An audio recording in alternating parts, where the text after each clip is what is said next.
Grâce à Trump, Nikki Haley livre sa version de l'arrêt des attaques chimiques en Syrie. L'utilisation des armes chimiques a été stoppée net en Syrie car le président américain a averti que, dans le cas contraire, les États-Unis répondront, considère l'ambassadrice américaine à l'ONU Nikki Haley.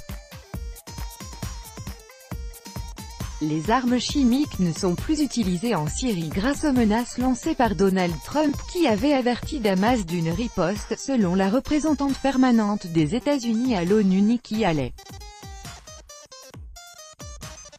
Dans une interview accordée ce dimanche à la chaîne américaine CBS, Nikki Haley a indiqué que les États-Unis voudraient être sûrs qu'en Syrie, les armes chimiques ne sont pas employées. Elle a rappelé que l'État américain avait déjà frappé à 2 reprises des cibles sur le territoire syrien en réponse aux attaques chimiques. Nous avons été défiés à ce sujet 2 fois et nous avons répondu 2 fois. Et donc je pense que tout le monde sur le terrain sait qu'ils ne veulent pas reprendre cette chance avec des armes chimiques, car le président Trump répondra, a déclaré Nikki Haley. Pour rappel, début avril, des pays occidentaux avaient accusé Damas d'avoir organisé une attaque chimique à Douma, dans la Ghouta orientale.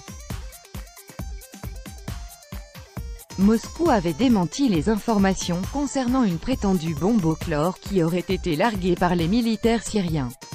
Le ministère russe des Affaires étrangères avait déclaré que cette campagne de désinformation appelait à justifier les actions des terroristes et des éventuelles frappes contre la Syrie.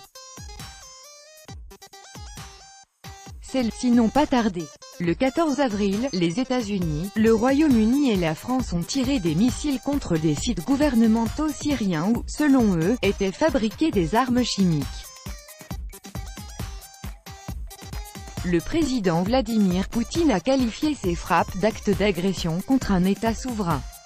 Il a rappelé que ni les habitants ni les experts militaires russes n'avaient confirmé l'attaque chimique à Douma qui avait servi de prétexte à ces frappes. Les autorités syriennes ont indiqué à maintes reprises qu'elles n'avaient jamais utilisé d'armes chimiques contre des civils ou des terroristes et que l'arsenal chimique avait été retiré du pays sous le contrôle de l'Organisation pour l'interdiction des armes chimiques, OIAC.